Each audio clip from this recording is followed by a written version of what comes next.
Hello good evening friends. आप सबका स्वागत है इनायत स्टडी इन्फो में। आज वीडियो थोड़ी लेट हो गई, उसके लिए सॉरी। जैसा कि हमारा टॉपिक चल रहा था development of Indian constitution, last video में हमने कुछ एक्ट्स पढ़े थे और आज हम वहीं से कंटिन्यू करेंगे। स्लोली स्लोली हम अपनी वीडियोस थोड़ी लंबी करेंगे। जैसे जैसे आपका रिस्पांस अच्छा मिलेगा हम ज़्यादा चीज़ें एक ही वीडियो में कवर करेंगे। सो आज का टॉपिक है चार्टर एक्ट ऑफ 1853। अब जब हमने लास्ट वीडियो में पढ़ा था, हमारे पास चार्टर एक्ट 33 हमने डिस्कस किया था और आज हम डिस्कस करेंगे चार्टर एक्ट 1853।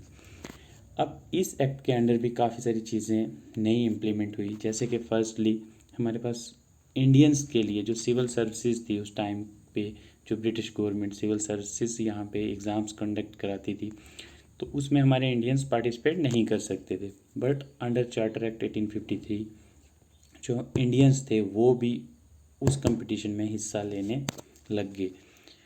उसके बाद हमारे पास कोर्ट ऑफ जो डायरेक्टर थे, जैसे हमने एक पिट्स एक्ट में हमारे पास कोर्ट ऑफ डायरेक्टर और बोर्ड ऑफ कंट्रोल दो बॉडीज़ बनी थी, उसको कुछ एम्पावर कर दिया गया इस एक्ट के अंडर कि वो एक हमारे पास एक लेफ्टिनेंट गवर्नर अपॉइंट कर सकती है या एक न्यू प्रेसिडेंसी कॉन्स्टिट्यूट कर सकती है।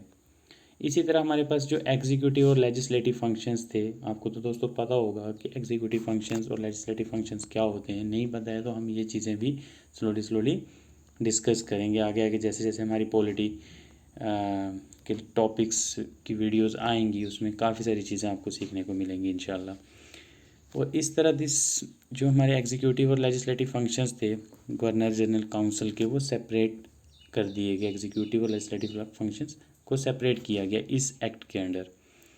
हमारे पास जो लेजिस्लेटिव काउंसिल थी वो बनाई गई। एक्चुअली पहले सिर्फ एग्जीक्यूटिव काउंसिल थी, बट इस एक्ट के अंडर हमारे पास एक लेजिस्लेटिव काउंसिल भी बनाई गई। उसमें कुछ मेंबर्स ऐड किए गए। हमारे पास गवर्नर जनरल ने एस्टेब्लिश किया कि 6 नए मेंबर जो हैं ऐड किए गए लेजिस्लेटिव काउंसिल में। पहले हमारे पास एग्जीक्यूटिव काउंसिल थी, अब जो 6 नए मेंबर ऐड किए गए इस एक्ट के अंडर, चार्टर एक्ट 53 के अंडर, इस एक्ट के अंडर हमारे पास जो 6 मेंबर ऐड किए गए उनमें से जो 4 मेंबर्स थे वो प्रोविंशियल गवर्नमेंट में से थे। अब प्रोविंशियल गवर्नमेंट, हमारे पास प्रोविंशियल गवर्नमेंट है जैसे मद्रास, बम्बे, बंगाल और आगरा के प्रोविंस थे। उनमें जो गवर्नमेंट थी, जो एडमिनिस्ट्रेशन थी वो ब्रिटिश की थी। उन लोकल प्रोविंशियल गवर्नमेंट में से जो 4 मेंबर अपॉइंट किए गए हमारी सेपरेट जो लेजिस्लेटिव काउंसिल बनाई गई उसमें। इसी तरह इस एक्ट के अंदर एक वेरी इंपॉर्टेंट, जो एग्ज़ाम पॉइंट ऑफ व्यू से आप इसको वेरी इंपॉर्टेंट क्वेश्चन मान सकते हैं ये। अब इसमें हमारे पास ये हुआ कि कोर्ट ऑफ डायरेक्टर्स थे, जो आपको पता है पिट्स एक्ट में हमारे पास कोर्ट ऑफ डायरेक्टर एक अलग बॉडी बनी थी और एक बोर्ड ऑफ कंट्रोल अलग बॉडी बनी थी और उसको डबल गवर्नमेंट कहा गया था। इस वो जो मेंबर्स थे उसकी स्ट्रेंथ थी 24 थी, बट इस एक्ट 1853 एक्ट के अंडर 24 से कम करके 18 कर दी गई और जो प्रिजाइडिंग ऑफिसर्स थे उनको भी वोट देने का हक दिया गया इस एक्ट के अंडर। अब जो कमेटी थी, जैसे हमने ओपन कंपटीशंस की बात की, मतलब जो हमारी सिलेक्शंस होते थे, रिक्रूटमेंट जो प्रोसेस होता था, उसमें जो कंपटीशन था उस सर्विसेज को जो जिसमें इंडियंस को भी अब अलाउड कर दिया गया, तो वो एक कमेटी थी जिस कमेटी के तहत ये चीज़ें इंट्रोड्यूस्ड हुई और उस कमेटी का नाम था मकैले कमेटी। लॉर्ड मकैले, उन्होंने एक कमेटी बनाई थी, उसका नाम था मकैले कमेटी। अब ये क्वेश्चन वेरी इंपॉर्टेंट है, को कभी पूछ सकते हैं। जो ओपन कंपटीशन इंट्रोड्यूस हुआ था इंडियंस के लिए भी सिविल सर्विसेज में, वो किस कमेटी के तहत हुआ था, तो आप ये आंसर कर सकते हैं कि मकैले कमेटी के तहत हुआ था। उसके बाद हम नेक्स्ट पढ़ेंगे, ये भी एक वेरी इंपॉर्टेंट हमारे पास एक्ट है। जैसे कि हमने ये एक्ट पढ़ा, उसके बाद government of Indian act 1858, very very important. Actually हुआ ये कि जब हमारे पास रिवॉल्ट हुआ इंडिया में 1857 का, बहुत बड़ा रिवॉल्ट हुआ जो वो मंगल पांडे से स्टार्ट हुआ और बहुत दूर जाके रुका, तो उसमें जो था ब्रिटिश ने इंडियंस को काफ़ी सप्रेस्ड करके, जो भी था ब्रिटिश रूल डायरेक्टली पावर में आ गई और क्राउन रूल, जो ब्रिटिश का क्राउन रूल डायरेक्टली इंडिया में लागू कर दिया गया। अब इस टाइम पे 1858 गवर्नमेंट ऑफ इंडियन एक्ट 1858 तक जो था इंडिया पूरी तरह से ब्रिटिश के कब्ज़े में था और पूरी तरह से ब्रिटिश ही रूल कर रही थी इंडिया पे। अब इसमें हमारे पास कुछ पॉइंट्स हैं, हम डिस्कस करेंगे कि क्या क्या इंपॉर्टेंट चीज़ें हुई 1858 गवर्नमेंट ऑफ इंडिया एक्ट में। अब सबसे पहले हम ये पढ़ेंगे कि क्राउन रूल, ब्रिटिश रूल या ब्रिटिश क्राउन या क्राउन रूल डायरेक्टली इंडिया पे कब स्टार्ट हुआ। तो ये 1858 एक्ट के तहत स्टार्ट हो गया। उसके बाद जो गवर्नर जनरल थे उनको वाइस रॉय, गवर्नर जनरल को वाइस रॉय ऑफ इंडिया कब बनाया गया, तो वो भी 1858 के गवर्नमेंट ऑफ इंडियन एक्ट 1858 के अंडर ही बनाया गया। गवर्नर जनरल था जो उसको उसका डेजिग्नेशन चेंज करके वाइस रॉय ऑफ इंडिया बना दिया गया। ठीक है, जो ब्रिटिश क्राउन था उसका रिप्रेजेंटेटिव इंडिया में वाइस रॉय था। और फर्स्ट वाइस रॉय कौन था आपको पता भी होगा, फिर भी आपकी रिवीजन के लिए आपको बता दें, कई सारे लोग ने पढ़ रखा होगा और कई सारे लोग हमारी वीडियोज़ से पढ़ रहे होंगे। तो लॉर्ड कैनिंग था जो lord Canning become first viceroy of India under this act. Okay, then हमारे पास जो सेक्रेटरी ऑफ स्टेट की एक नई बॉडी बनाई गई, उसमें 15 मेंबर काउंसिल थे, 15 मेंबर्स ऐड किए गए। सेक्रेटरी ऑफ स्टेट एक नई बॉडी बनाई गई ब्रिटिशर द्वारा। वो जो कमेटी थी, वो जो सेक्रेटरी ऑफ स्टेट की एक काउंसिल थी 15 मेंबर की, वो डायरेक्टली रिस्पॉन्सिबल थी। जो भी एडमिनिस्ट्रेटिव सर्विसेज, जो भी एडमिनिस्ट्रेशन हमारे पास यहाँ इंडिया में वो रन कर रहे थे, उसमें जो भी चीज़ें होती थी उसका directly responsible secretary of state directly responsible थी। किसको? ब्रिटिश को, ब्रिटिश कैबिनेट को, ब्रिटिश पार्लियामेंट को। ठीक है, देन हमारे पास जो सेक्रेटरी ऑफ स्टेट थी वो एक जो 15 मेंबर काउंसिल बनाई गई थी, वो एक इंटरमीडिएट थी हमारी, किसके लिए? जो कम्युनिकेशन चैनल था इंडिया और ब्रिटिश गवर्नमेंट के बीच का, जो कम्युनिकेशन सिस्टम था, वो सेक्रेटरी ऑफ स्टेट के थ्रू चलता था। अब ये क्वेश्चन आपको पूछ सकते हैं वो कि कम्युनिकेशन सिस्टम जो था इंडियन और ब्रिटिशर के बीच किसके थ्रू चला था, तो वो सेक्रेटरी ऑफ स्टेट थे। जो एक 15 मेंबर बॉडी बनाई गई थी उसके अकॉर्डिंग हमारे पास, वो सेक्रेटरी ऑफ स्टेट के अकॉर्डिंग हमारे पास जो था कम्युनिकेशन सिस्टम इंडिया और ब्रिटिश के बीच चला था। उसके बाद इन्होंने वेरी वेरी इंपॉर्टेंट, एक काफ़ी बार ये पॉइंट क्वेश्चन, ये क्वेश्चन एग्ज़ाम्स में आ चुका है, जेके एसएसबी के एग्ज़ाम्स में। उसमें ये पूछा जाता है कि जो डबल गवर्नमेंट थी, अब डबल गवर्नमेंट को आप यहाँ पे ये समझें, अगर यहाँ पे इस तरह का क्वेश्चन आता है और आपके ऑप्शंस में कुछ एक्ट्स आते हैं, तो डबल गवर्नमेंट को आप ये समझें कि जो पिट्स इंडिया एक्ट में कोर्ट ऑफ डायरेक्टर और बोर्ड ऑफ कंट्रोल, दो कमेटीज़, दो बॉडीज़ बनाई गई थी। जो एक कमर्शियल जो फंक्शंस थे वो रन करती थी, कोर्ट ऑफ डायरेक्टर जो थे कमर्शियल सर्विसेज, और जो बोर्ड ऑफ कंट्रोल थे वो पॉलिटिकल फंक्शंस को रन करते थे। वो एक डबल गवर्नमेंट कहा जाता था उसको। तो वो यहाँ पे आके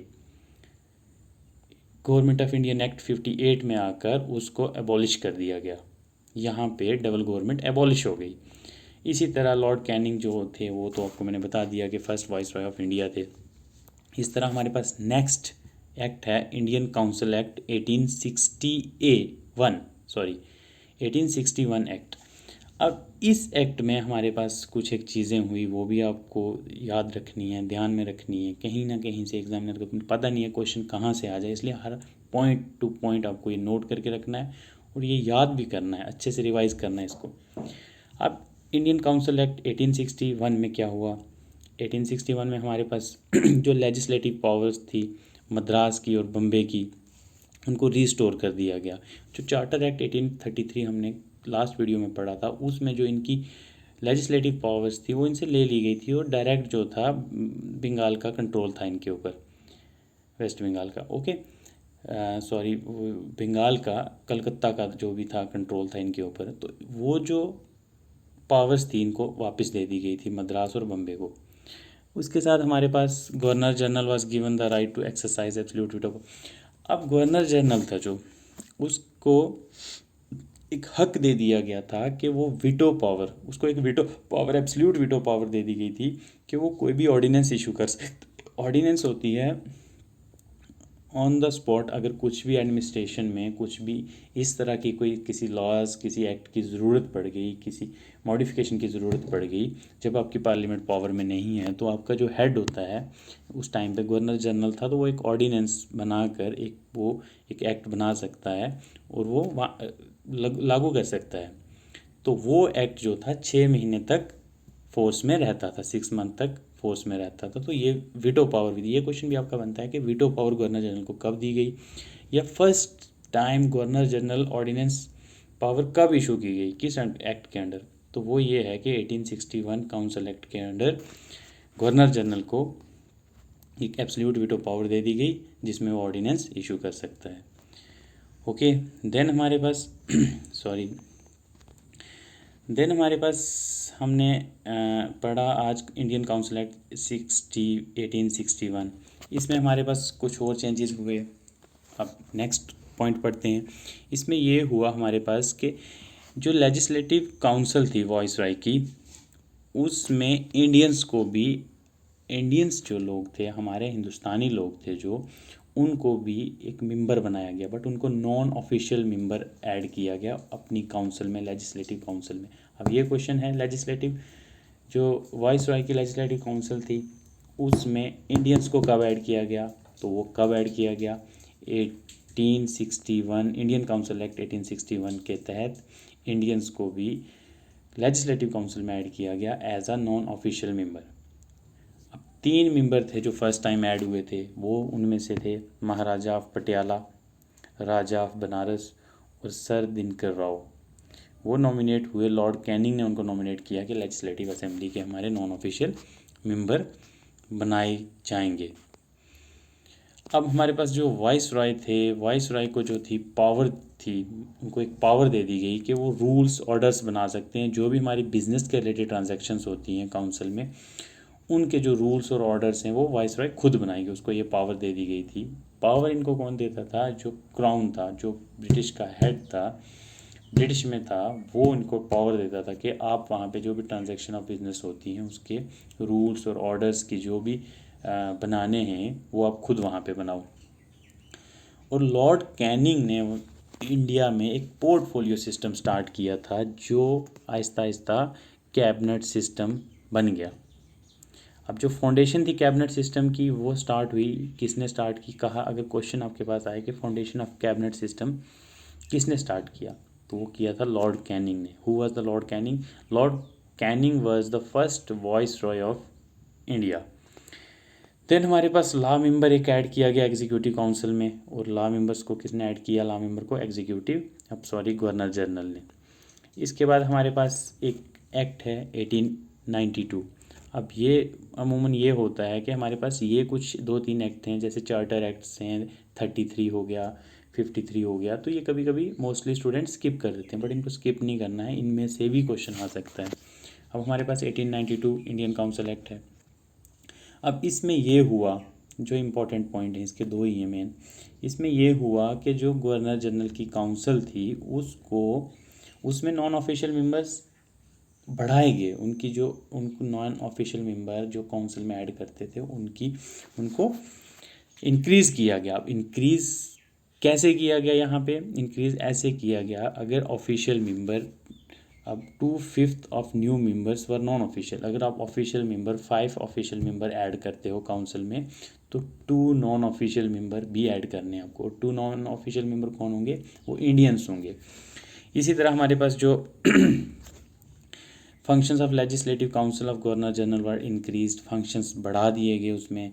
उसके बाद हमारी लेजिस्लेटिव काउंसिल जो थी, अब बजट भी डिस्कस करने लग गई थी, और एग्जीक्यूटिव से क्वेश्चन भी करने लग गई थी। और कुछ भी कोई सप्लीमेंट्री क्वेश्चन नहीं कहा जाता था, बट जो बजट था वो डिस्कस होने लग गया था इंडियन काउंसिल एक्ट 1892 के अंडर।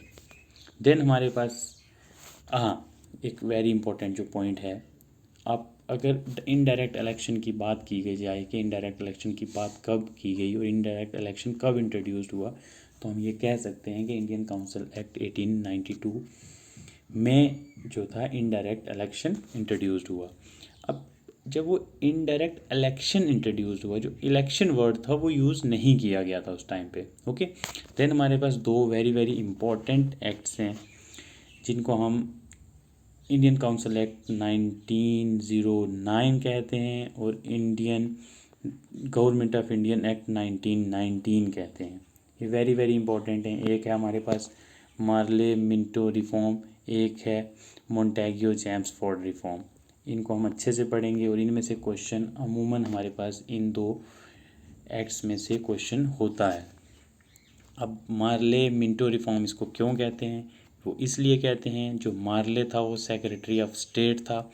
सेक्रेटरी ऑफ स्टेट अभी हमने पढ़ा कि हमारे पास जो गवर्नमेंट ऑफ इंडियन एक्ट था 1858, उसमें हमारे पास डबल गवर्नमेंट को एबॉलिश करके सेक्रेटरी ऑफ स्टेट की एक नई पोस्ट बनाई गई थी।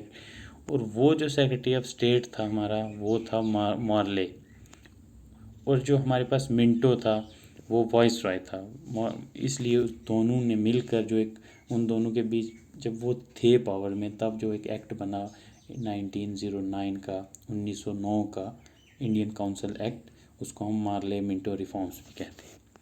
ओके, अब इसमें कुछ इंपॉर्टेंट चीज़ें हुई, वो हम अच्छे से पढ़ेंगे। आपको ये चीज़ें अच्छे से नोट डाउन करनी है और हमेशा रिवाइज करते रहना है, ताकि ये आपके हम माइंड में इस तरह से बैठ जाए, कभी भी आपके पास एग्जाम्स में क्वेश्चन आए और अच्छे से अटेम्प्ट कर पाएँ। अब मार्ले मिंटो रिफॉर्म में क्या हुआ? मार्ले मिंटो रिफॉर्म में हमारे पास जो लेजिस्लेटिव काउंसिल थी, जैसे एक एग्जीक्यूटिव काउंसिल थी, फिर एक लेजिस्लेटिव काउंसिल भी बनाई गई थी, वो सेंट्रल प्रोविंसेस में इंक्रीज़ कर दी गई। Member of governor general council को इंक्रीज़ कर दिया गया। हमारे पास 16 मेंबर थे गवर्नर जनरल काउंसिल के, उनको 60 कर दिया गया। बहुत ज़्यादा तादाद में उनको बढ़ाया गया। आपको ये क्वेश्चन याद रखना है कि हमारी जो गवर्नर जनरल काउंसिल थी, उसके मेंबर्स को इंक्रीज़ कब किया गया? वो मार्ले मिंटो रिफॉर्म में किया गया 1909 में। और कितना किया गया? वो 16 थे पहले और 60 तक मेंबर जो थे इंक्रीज़ कर दिए गए।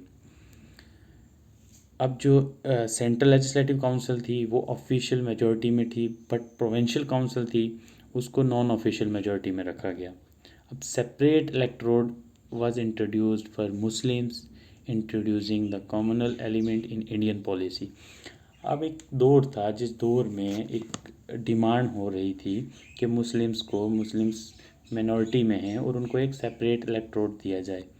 और मार्ले मिंटो रिफॉर्म के अंडर 1909 में मुस्लिम्स को सेपरेट इलेक्टोरेट वाज इंट्रोड्यूस किया गया मुस्लिम्स के लिए। कॉमनल एलिमेंट, मजहबी तौर पर जो इलेक्शंस होंगे, जो उनका हेड जो है चुना जाएगा वो मुस्लिम्स का, उनको एक सेपरेट इलेक्टोरेट दिया गया, उसकी बात की गई। और election were introduced in India for the first time. Indians were allowed to executive council of vice. पहली बार जो इलेक्शन हुए इंडियंस में, पहली बार इंट्रोड्यूस हुए। और जो एग्जीक्यूटिव काउंसिल थे, एग्जीक्यूटिव काउंसिल के जो मेंबर्स होते थे, जैसे हमारे पास आज की दौर में एग्जीक्यूटिव्स, लेजिस्लेटिव्स, एमएलएस वगैरह होते हैं, तो इनको चुनने के लिए हमारे पास यहाँ पे वोटिंग होती है, इलेक्शंस होते हैं। इसी तरह उस टाइम पे जो एग्जीक्यूटिव काउंसिल वॉइस राय के मेंबर्स थे, उनके लिए वोटिंग होती थी, इलेक्शंस हुए, तो उनमें इंडियंस को भी अलाउड किया गया वोट देने के लिए। और सबसे पहले जो हमारे एग्जीक्यूटिव काउंसिल थी, उसका मेंबर बनने के लिए नॉमिनेट हुए जो हमारे फर्स्ट इंडियन मेंबर जो बनेंगे वो थे सतिंदर प्रसाद सिन्हा। इन शॉर्ट हम एसपी सिन्हा भी कहते हैं इनको। और आपको ये क्वेश्चन काफ़ी इंपॉर्टेंट है एग्जाम पॉइंट ऑफ व्यू से। Satinder Prasad Sinha became the first Indian member of viceroy executive council. पहले हमारे एग्जीक्यूटिव काउंसिल वॉइस रॉय के मेंबर कौन बने थे? एसपी सिन्हा या सतिंदर प्रसाद सिन्हा। देन हमारे पास जो काउंसिल थी, अब उनको एक हक दे दिया क्या डिस्कस करने का, किसी भी मैटर, जो भी उनके पास यहाँ पे जो प्रॉब्लम्स हैं, जो तकलीफ्स हैं, कुछ भी रिजोल्यूशन और budget and ask question with supplementary question, but they did not have the right to vote. Discuss करने का हक तो दे दिया गया 1909 में इंडियंस को, बट उनको वोट करने का हक नहीं दिया गया अभी तक। हमारे पास there was separate representation of presidency, corporation, chamber of commerce, universities and zamindars. हमारे पास अलग अलग हर चीज़ के लिए सेपरेट रिप्रेजेंटेशन हुई, मतलब अलग से एक रिप्रेजेंटेटिव बनाया गया प्रिजाइड करने के लिए। अब प्रेसिडेंसी कॉरपोरेशंस के लिए, कॉमर्स, चैम्बर ऑफ कॉमर्स के लिए, यूनिवर्सिटीज़ के लिए और ज़मींदार्स के लिए, ये चीज़ें हमारे पास मार्ले मिंटो रिफॉर्म्स में हुई। ये आपको हमेशा याद रखनी है, मार्ले मिंटो रिफॉर्म्स। अब आपके सेपरेट इलेक्ट्रोड कब हुआ? 1909 में। आपके पास फर्स्ट इंडियंस को वाइस एग्जीक्यूटिव कब ज्वाइन की? 1909 में। किसने ज्वाइन की? SP सिन्हा साहब ने ज्वाइन की। अब 1909 में और क्या हुआ, जो लेजिस्लेटिव काउंसिल थी उसके जो मेंबर थे उसको इंक्रीज़ कर दिया गया, 16 से 60 तक इंक्रीज़ कर दिया गया। ओके, ये हमारे पास मार्ले मिंटो रिफॉर्म और इंडियन काउंसिल एक्ट 1909। अब वीडियो काफ़ी लंबी हो रही है, मुझे लगता है यहाँ पे स्टॉप करनी चाहिए, बट हम लास्ट में 1990 मोंटेग्यो चेम्सफोर्ड रिफॉर्म पढ़ के इस वीडियो को यहाँ पे स्टॉप कर देंगे और अगला टॉपिक जो है नेक्स्ट वीडियो में हम आपके साथ डिस्कस करेंगे। Okay, then dyarchy system was introduced. Dyarchy system क्या था ये मैं आपको अभी बताऊंगा। उससे पहले मैं आपको ये बताऊं, जैसे कि हमारे पास गवर्नमेंट ऑफ इंडियन एक्ट 1919 है, इसको मोंटेग्यो चेम्सफोर्ड रिफॉर्म क्यों कहते हैं? मोंटेग्यो थे, जो लॉर्ड मोंटेग्यो हमारे पास सेक्रेटरी ऑफ स्टेट थे, और जो लॉर्ड चेम्सफोर्ड थे वो वाइस रॉय ऑफ इंडिया थे 1919 में। इसलिए इस एक्ट को, इस रिफॉर्म को मोंटेग्यो चेम्सफोर्ड रिफॉर्म कहा जाता है। अब डिआर्ची की बात करेंगे। और डिआर्ची इंट्रोड्यूस हुआ। डिआर्ची मीन्स डबल गवर्नमेंट। अब डिआर्ची जो इंट्रोड्यूस हुआ प्रोविंशियल लेवल पे इंट्रोड्यूस्ड हुआ, और इसका मतलब कि रूल ऑफ टू, जिसमें एग्जीक्यूटिव काउंसलर थे और मिनिस्टर्स थे। अब दो चीज़ों का रूल था, इसलिए इसको डिआर्ची कहा जाता था, dyarchy system. But firstly introduced India में डिआर्ची इंट्रोड्यूस कब हुआ? 1921 में। ये थोड़ा डिआर्ची सिस्टम प्रोविंशियल लेवल पे हुआ, बट सेंट्रल लेवल पे इसके बाद हुआ, वो हम अगले एक्ट में पढ़ेंगे। Okay, then government of provinces and accountable to legislative council of state, the transfer subject but not for। Okay, then हम आपके साथ ये डिस्कस करेंगे कि जो हमारे पास एक रिजर्व सब्जेक्ट थे, एक ट्रांसफ़र सब्जेक्ट थे। ओके, अब रिजर्व सब्जेक्ट हमारे पास क्या थे? उनका जो रिजर्व सब्जेक्ट किसके अंडर थे? एग्जीक्यूटिव काउंसिल के अंडर। और जो ट्रांसफ़र सब्जेक्ट थे वो हमारे पास किसके अंडर थे? लेजिस्लेटिव काउंसिल के अंडर। अब लेजिस्लेटिव के रिजर्व सब्जेक्ट क्या क्या थे हमारे पास? वो थे एग्जीक्यूटिव काउंसलर हेडेड, उनके गवर्नर होता था, एग्जीक्यूटिव काउंसिल होती थी। वो जो लेजिस्लेटिव को रिस्पॉन्सिबल नहीं होते थे, जो रिजर्व सब्जेक्ट थे, वो एग्जीक्यूटिव काउंसलर और उनको हेड करता था गवर्नर, उनके अंडर होते थे। वो रिस्पॉन्सिबल लेजिस्लेटिव को नहीं होते थे। लेकिन जो ट्रांसफ़र सब्जेक्ट होते थे, जिसमें हमारे पास एजुकेशन, म्यूज़ियम, मेडिकल रिलीफ वगैरह होते थे, तो वो जो लेजिस्लेटिव काउंसिल के अंडर थे, मिनिस्टर्स, काउंसिल ऑफ मिनिस्टर्स के अंडर थे, उनको हेड भी गवर्नर करता था। और मिनिस्टर्स जो थे डायरेक्टली रिस्पॉन्सिबल लेजिस्लेचर को होते थे। जो भी मिनिस्टर्स थे लेजिस्लेचर के, वो डायरेक्टली रिस्पॉन्सिबल अपने लेजिस्लेचर को होते थे। ये ट्रांसफ़र सब्जेक्ट थे हमारे पास। अब रिजर्व्ड और ट्रांसफ़र सब्जेक्ट की बात की गई हमारे पास 1919 गवर्नमेंट ऑफ इंडिया एक्ट में, या मोंटेग्यो चेम्सफोर्ड रिफॉर्म में। उसके बाद हमारे पास बाई कैमरल लेजिस्लेचर हुआ, इंट्रोड्यूस हुआ। कहाँ पे? सेंटर में, जिसमें हमारे पास एक अपर हाउस था, एक लोअर हाउस था। अपर हाउस में जो था काउंसिल ऑफ स्टेट को अपर हाउस कहा जाता था, और सेंटर लेजिस्लेटिव काउंसिल थी जो, उसको लोअर हाउस कहा जाता था। बाई कैमरल लेजिस्लेचर इंट्रोड्यूस कब हुआ? ये क्वेश्चन है आपके पास। ये हुआ 1919 में, गवर्नमेंट ऑफ इंडियन एक्ट 1919 में, या मोंटेग्यो चेम्सफोर्ड रिफॉर्म में, जिसमें काउंसिल ऑफ स्टेट को अपर हाउस और सेंट्रल लेजिस्लेटिव काउंसिल को लोअर हाउस कहा जाता था। 3 members out of 6 in viceroy of executive council were to be Indian.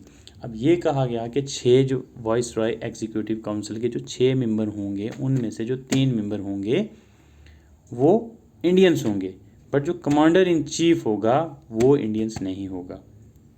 3 member, total 6 member होंगे, 3 मेंबर इंडियंस होंगे, 3 मेंबर ब्रिटिशर होंगे। जो कमांडर इन चीफ हेड होगा वो भी ब्रिटिशर होगा। फर्स्ट टाइम जो था डायरेक्ट इलेक्शन की बात की गई, जो डायरेक्ट इलेक्शन इंट्रोड्यूस हुआ वो हुआ हमारे पास फर्स्ट टाइम 1919 में। अब देखो, जैसे हमारे पास इनडायरेक्ट इलेक्शन की बात की गई थी, वो था हमारे पास, जिसमें इलेक्शन वर्ड यूज़ नहीं हुआ था, वो था इंडियन काउंसिल एक्ट 1892। 1892 में हमारे पास ये बात की गई थी कि इनडायरेक्ट इलेक्शन इंट्रोड्यूस हुआ था। बट डायरेक्ट इलेक्शन कब इंट्रोड्यूस हुआ? 1919 में मोंटेग्यू चेम्सफोर्ड में। अब जैसे मुस्लिम्स को हमारे पास 1909 मॉर्ले मिंटो रिफॉर्म में मुस्लिम्स को सेपरेट इलेक्टोरेट जो था इंट्रोड्यूस कर दिया गया था, सेपरेट इलेक्टोरेट दे दिया गया था। इसी तरह सेपरेट इलेक्टोरेट की डिमांड्स और भी कम्युनिटीज़ ने रखी थी, और भी माइनॉरिटीज़ ने रखी थी, और उनको भी जो था separate electorate system was continue for Muslims के लिए रखा गया, और आल्सो सिख्स को, क्रिश्चियंस को, यूरोपियंस को और एंग्लो इंडियंस को भी सेपरेट इलेक्टोरेट सिस्टम दे दिया गया। जो ये एक्ट था हमारे पास 1990 मोंटेग्यू चेम्सफोर्ड रिफॉर्म, इसमें ये हुआ कि इसने this act provided for elected nominated official and nominated non official member. जो नॉमिनेटेड ऑफिशियल थे, elected, nominated official, nominated non official और इलेक्टेड मेंबर जो थे इस एक्ट के अंडर प्रोवाइड किए गए। अब लिमिटेड फ्रेंचाइजी क्या थी? Was introduce in India for the first time on the basis of property. Okay, अब जो वोट देने का हक था ना, वो सबको नहीं था। उस टाइम पे 1919 में मोंटेग्यू चेम्सफोर्ड रिफॉर्म के अंडर वोट देने का हक जो रखा गया, वो उन लोगों को रखा गया, किसी बेसिस पे रखा गया। अब वो बेसिस क्या थे? On the basis of property, on the basis of education and tax के बेसिस पे जो था वोट देने का हक रखा गया। अब इस एक्ट के अंदर the act consisted of a preamble comprising certain basic principle. Its aim was progressive realization of a responsible government. इसका मतलब ये हुआ कि हमारा जो ये एक्ट था 1919 मोंटेग्यू चेम्स, जिसमें इस एक्ट में, जैसे कि मैंने अभी आपको मैं बता रहा था, the act consisted of a preamble comprise. अब कुछ भी बेसिक प्रिंसिपल थे वो बनाए गए, एक प्रेम्बल बनाया गया इस एक्ट के अंडर। उस प्रेम्बल का मेन मोटिव ये था कि एक रिस्पॉन्सिबल गवर्नमेंट बनाई जाए।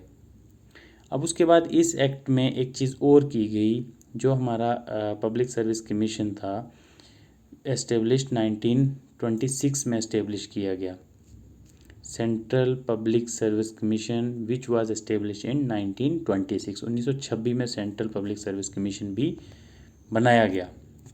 वो भी, हम अगर एक्ट्स की बात करें तो 1919 मोंटेग्यू चेम्सफोर्ड रिफॉर्म में आया। उसके बाद हमारे पास जो ये एक्ट बना, इसकी कुछ एडमिनिस्ट्रेशंस बनी, कुछ कमेटीज़ बनी, ऐसे एक कमीशन बनाया गया उस टाइम पे, Simon commission, popularly known as Simon commission. Simon commission को कहा गया कि 10 साल बाद आप रिपोर्ट करोगे, 1930 में रिपोर्ट करोगे, पूरा सारा कुछ देखने के बाद, जो भी उसको काम दिए गए वो सारे काम देखने के बाद एक स्टैचुरी कमीशन बनाया गया। वो कमीशन का काम था सारा कुछ ऑब्जर्व करने के बाद जो भी आप अपनी रिपोर्ट 1930 में सबमिट करोगे। अब उस पॉपुलर कमीशन को कहा जाता है साइमन कमीशन।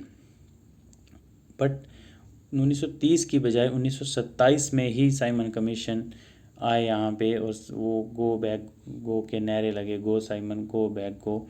वो सब चीज़ें हम आगे पढ़ेंगे, हमारा वो हिस्ट्री का टॉपिक है एक्चुअल में, वो हिस्ट्री में हम कवर करेंगे। तो जो वो रिपोर्ट थी साइमन कमीशन की, वो आई गवर्नमेंट ऑफ इंडियन एक्ट 1919 में, वो सबमिट करनी थी 1930 में, 1927 में आ गई। वो जो चीज़ें थी वो डिस्कस की गई राउंड टेबल कॉन्फ्रेंसिस में, जो लंदन में हुई थी 1930-32 के दौरान। फिर वाइट पेपर एक इशू किया गया, प्रिपेयर किया गया। उसका रिज़ल्ट जो था वो सारा हमारे पास हो गया, गवर्नमेंट ऑफ इंडियन एक्ट 1935 में आया। इसी तरह हम ये चीज़ें आगे राउंड टेबल कॉन्फ्रेंसिस जो हुई, उनके जो कॉन्सिक्वेंसेस क्या थे, फिर रिज़ल्ट क्या हुआ, वो सारी चीज़ें गवर्नमेंट ऑफ इंडियन एक्ट में हम पढ़ेंगे, और साथ में हम अगला एक नेक्स्ट टॉपिक भी स्टार्ट करेंगे। तब तक के लिए थैंक यू, और हमारे चैनल के साथ ज़्यादा से ज़्यादा जुड़ें, ज़्यादा से ज़्यादा आपको नॉलेज प्रोवाइड की जाएगी, ज़्यादा से ज़्यादा आपकी हेल्प की जाएगी एग्ज़ाम्स पॉइंट ऑफ व्यू के लिए। Thank you, bye.